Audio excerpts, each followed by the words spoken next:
Artinya bahasa yang mengarah kepada kepunahan. Hah? Ya. Bahasa Betawi mau punah? Mau punah. Hati-hati.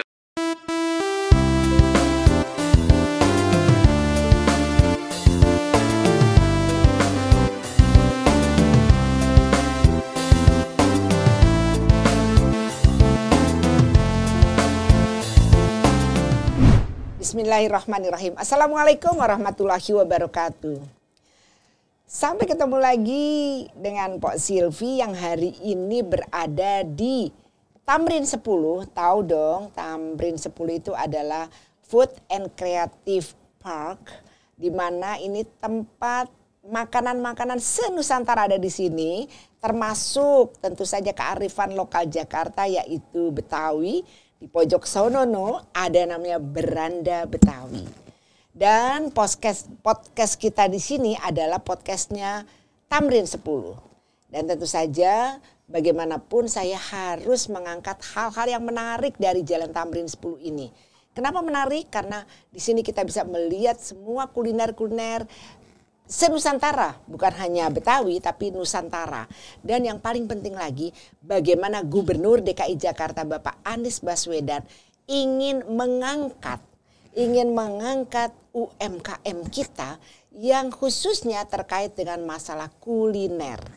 Nah, disinilah saya memberi apresiasi yang tinggi kepada Pemprov DKI Jakarta bahwa Tamrin 10 bisa menjadi salah satu tempat untuk mempublikasikan sekaligus mensosialisasikan kuliner Nusantara.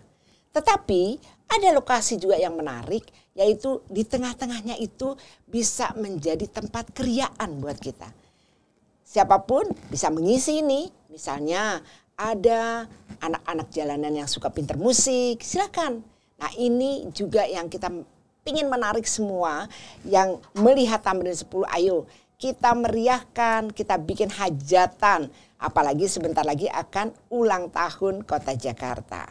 Nah, kali ini spesial. Kenapa spesial? Saya ingin menampilkan seorang tokoh Betawi. Saya ingin mengatakan dia tokoh Betawi. Karena menurut saya ini orang kalem, tenang. Tapi kiprahnya sudah luar biasa. Khususnya di dunia pendidikan. Tetapi dia juga berkiprah di dunia organisasi pendidikan, organisasi kebetawian. Siapa dia? Kita lihat dulu. Bang Dr. Haji Tajudin Nur. Salam dulu Bang Tajudin. Assalamualaikum warahmatullahi wabarakatuh. Waalaikumsalam. Nah, kenapa saya perkenalkan beliau sebagai tokoh? Beliau ini, Bang, abang lihatnya ke sono ya. Siap. Jadi, Bang Tajudin ini betul-betul seorang dokter yang sangat peduli. Pedulinya lucu nih. Orang-orang mah peduli dengan lingkungan hidup, kesehatan, segala macam. Kalau beliau enggak, justru yang jarang sekali diperhatikan orang. Apa itu? Bahasa.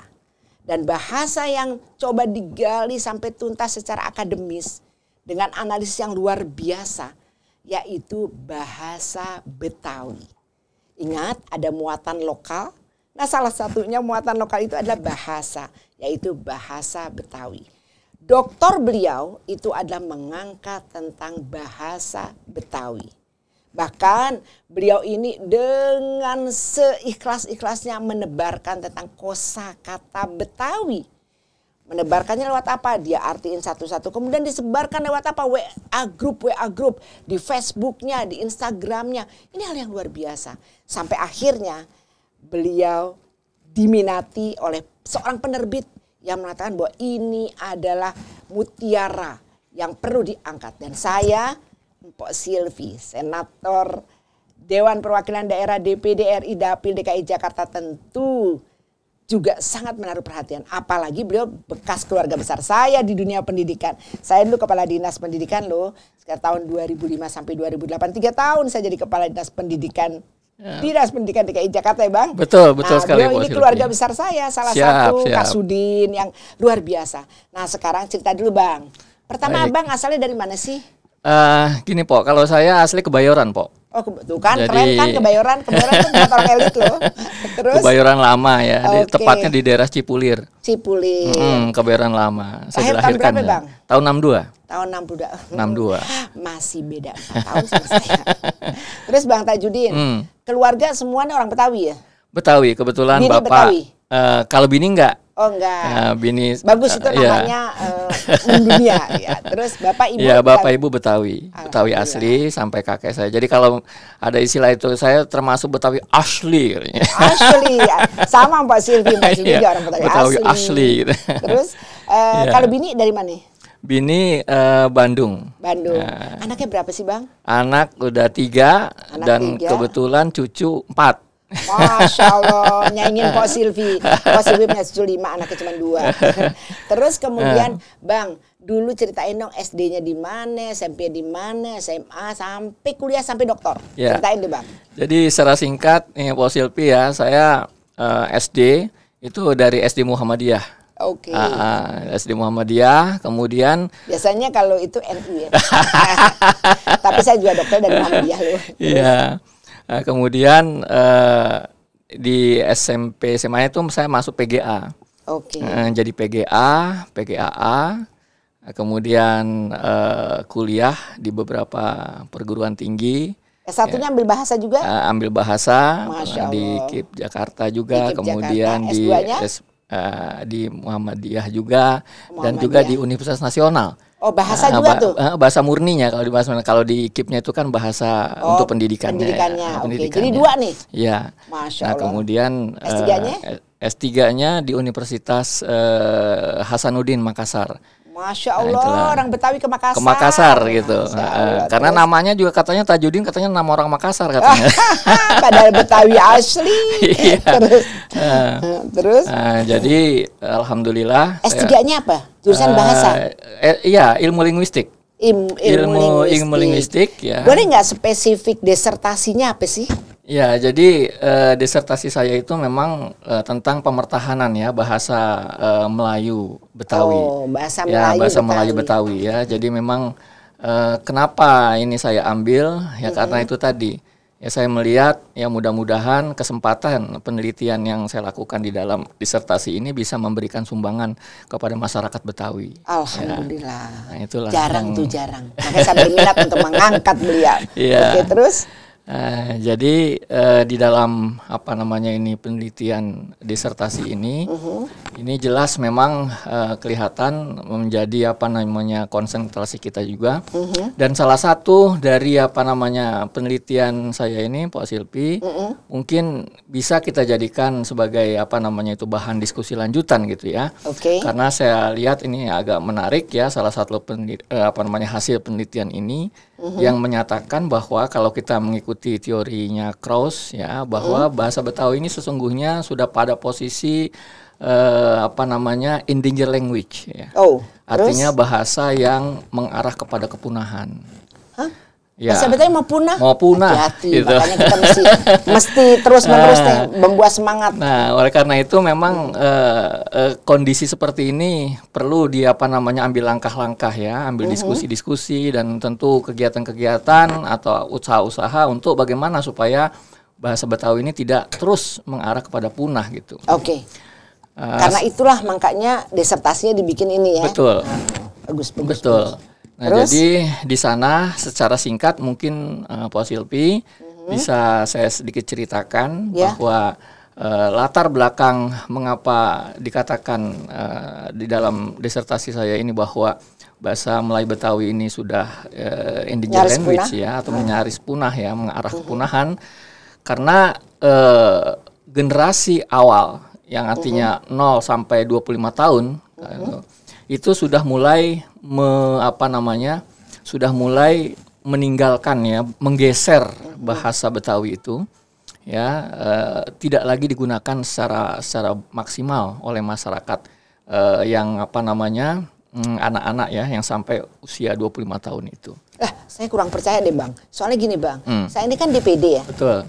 DPD itu kan dari 34 provinsi nih. Betul. Saya suka keliling karena Kunker ke Makassar, Sumatera Selatan, kemudian ke Palembang, terus ke Manado dan lain sebagainya lah sampai ke Papua. Betul. Nah, saya kalau ngelihat ya bahwa bahasa Betawi ini orang belum keren, belum dikatakan pegawai pemuda metropolitan kalau dia belum pakai bahasa lu gue. Betul. Kan berarti udah universal banget. Betul. Keren banget. Betul. Kok mau punah sih Bang? Gimana ceritanya? Itu di satu sisi, Di satu sisi itulah yang menyebabkan tidak drastisnya bahasa Betawi itu langsung merosot dengan apa namanya itu kemerosotan yang punah gitu ya. Punah begitu. Itu salah satu yang menunjang. Karena memang salah satu apa namanya itu kita sebagai ibu kota ya, itu kan juga merupakan satu keuntungan sebetulnya bagi bahasa Betawi ya. Karena pada umumnya tingkah pola ya masyarakat Jakarta itu akan ditiru ya, dengan masyarakat nggak keren kalau nggak salah satunya bahasanya. Nah ini juga yang memberikan sisi positif ya, sisi positif. Tetapi yang saya maksudkan yang tadi punah itu adalah melihat dari masyarakat Betawi itu sendiri.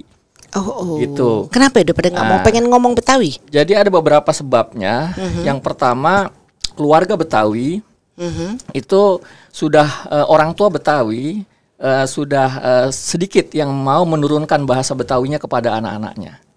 Itu satu. Ya, jadi persentasenya itu kalau menurut data yang ada itu sudah di bawah 50%. Jadi masyarakat Betawi yang mau menurunkan bahasa Betawi kepada anak-anaknya. Kemudian di sisi lain, anak-anak itu kan biasanya umumnya masuk kategorinya dia di sekolah gitu ya. Nah, di sekolah pun muatan lokal yang ada di sekolah-sekolah itu belum memberikan spesifikasi khusus ya kaitan dengan bahasa. Nggak kayak di Bekasi ya? Di Bekasi itu ada tuh Bang, bahasa Sunda. Bahasa Sunda misalnya itu kan. Cucu saya dapatnya 6 tuh. Iya. Kalau mungkin kagak ngerti kali ya dia. Kalau di Jakarta itu kan muatan lokal umum gitu ya. Mungkin bahasa merupakan salah satu bagiannya. Hanya salah satu bagiannya. Tetapi itu pun ya kenyataan yang sekarang bacaan-bacaan atau literasi tentang bahasa Betawi itu masih sangat minim. Maka itulah upaya salah satunya saya itu ingin mencoba ya memberikan bagaimana supaya itu menjadi salah satu bacaan lah ya untuk bagaimana mengenalkan bahasa Betawi kepada generasi milenial ya. Atau generasi yang terutama para pelajar gitu. Mulai dari tingkat SD, SMP maupun SMA begitu seperti itu. Oke, Bang. Tadi soal kepunahan ya.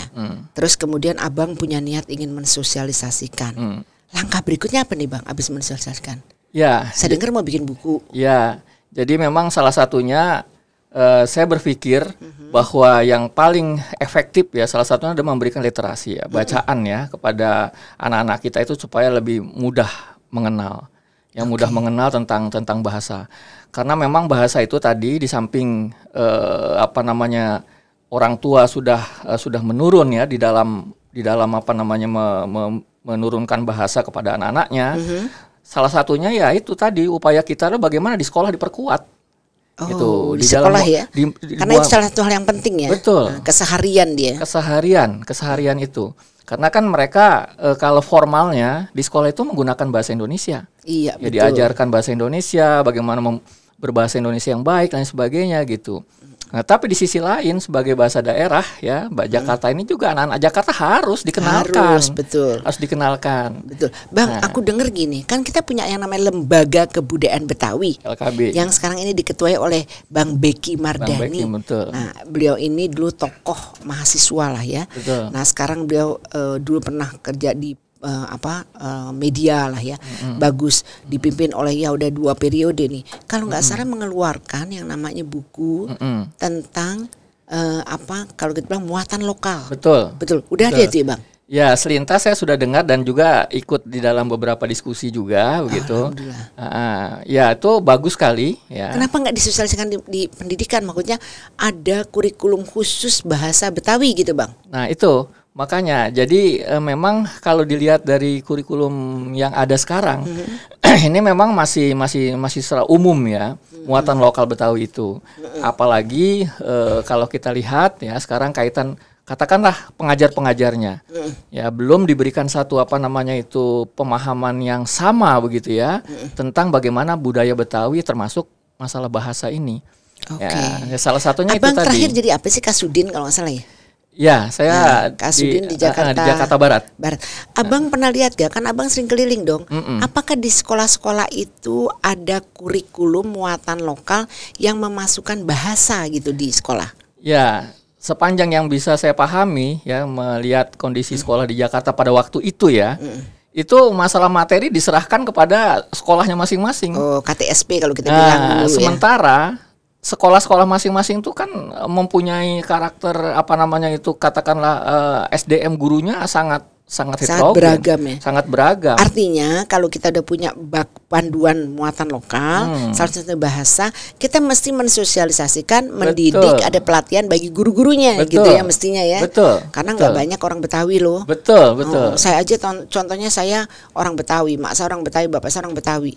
Saya nih lahir besar di Pisangan Lama, tapi bapak saya dari Jatinegara, ibu saya dari Cikini Sigonandi, aku begini karena si dia. Nah gitulah, kalau orang Betawi mesti ada pantunnya.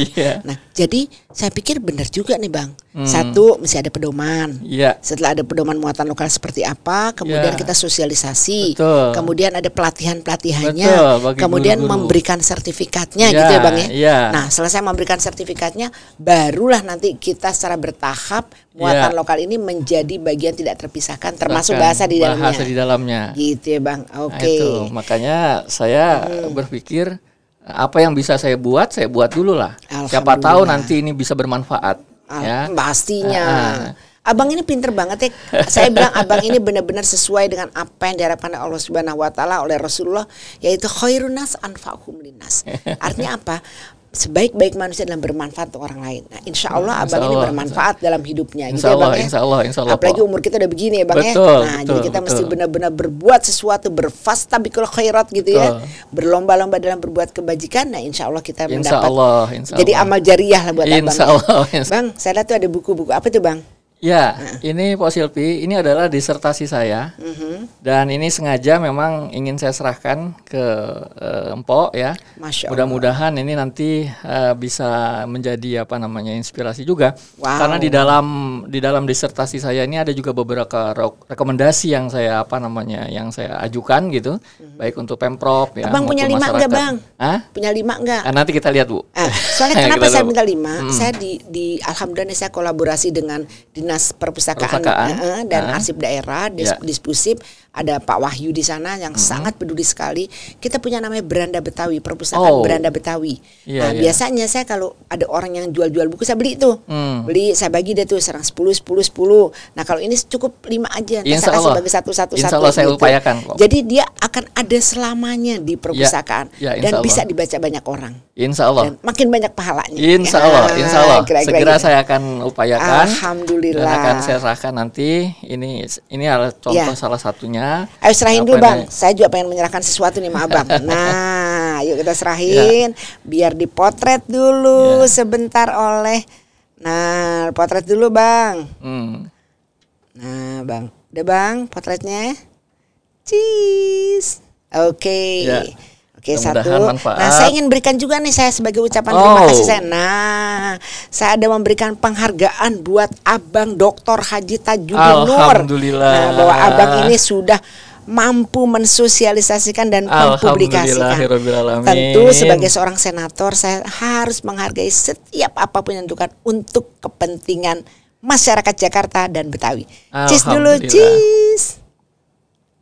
Oke, terima kasih. Silakan Bang. Saya terima ya Bang. Saya menunggu yang berikutnya. Insya Allah segera nanti. Alhamdulillah. Ini saya juga pengen ngomongin dulu nih bahwa Bang, saya juga selalu mempopulerkan pokoknya apa aja yang saya lihat. Waduh, ini bagus untuk kearifan lokal Jakarta. Ini ada Bang Isra. Bang Isra punya namanya bir peletok. Orang bilang wah haram ya, ini bir yang halal. Karena ini penuh kehangatan dan rempah-rempah dan lain sebagainya. Nanti insya Allah saya akan panggil Bang Isra untuk kita dialog. Dan besok di sini udah ada nih Empok Silvi juga bikin ini. Luar biasa. Ya, supaya kalau ada tamu-tamu saya dari mana-mana kan seluruh Indonesia tuh. Nah, makanya saya berusaha untuk menampilkan ini dan saya bagi-bagi satu-satu. Jadi orang makin kenal. Nah, saya kira gitu ya, Abang. Terima kasih nih. Udah mau menggerip. Nah, kalau kata orang udah menggerip. Baik, mudah-mudahan saya akan silaturahim jalan terus, Abang. Nanti kalau launching ini saya akan datang. Bahkan saya terima kasih sudah diminta untuk membuat sambutan dalam buku ini. Alhamdulillah banget. Dan kita tutup dulu acara kita kali ini ya. Baik. Sebentar lagi kita ada acara lagi. Baik, para pemirsa, nanti ini akan masuk dalam YouTube maupun channel Empok Silvi. Nah, mudah-mudahan bisa dilihat. Kalau misalnya ingin berhubungan dengan Bang Tajudin pengen tahu lebih lanjut, ada di nomor handphone ini, silakan. Dan kemudian nanti juga kalau mau ngobrol-ngobrol sama Mpok Silvi, datang aja ke Jalan Tamrin 10 di Beranda Betawi. Pokoknya ada sesuatu yang ingin ditampilkan, silakan. Mpok Silvi dengan Pemprov DKI, PD Pasar Jaya, di sini ada Food and Creative Park yang kemudian kita bisa podcast di sini. Dan nomor teleponnya juga ada di sini. Silakan, dan sekali lagi terima kasih. Jalan-jalan ke Taman Mini, jangan lupa mampir ke Masjid Atin. Seluruh masyarakat Madani, saya ucapkan mohon maaf lahir dan batin. Terima kasih. Akhirnya saya mengucapkan billahi taufiq wal hidayah, wallahu muwaffiq ala aqwamit thoriq. Wassalamualaikum warahmatullahi wabarakatuh. Waalaikumsalam warahmatullahi wabarakatuh. Terima kasih, Bang.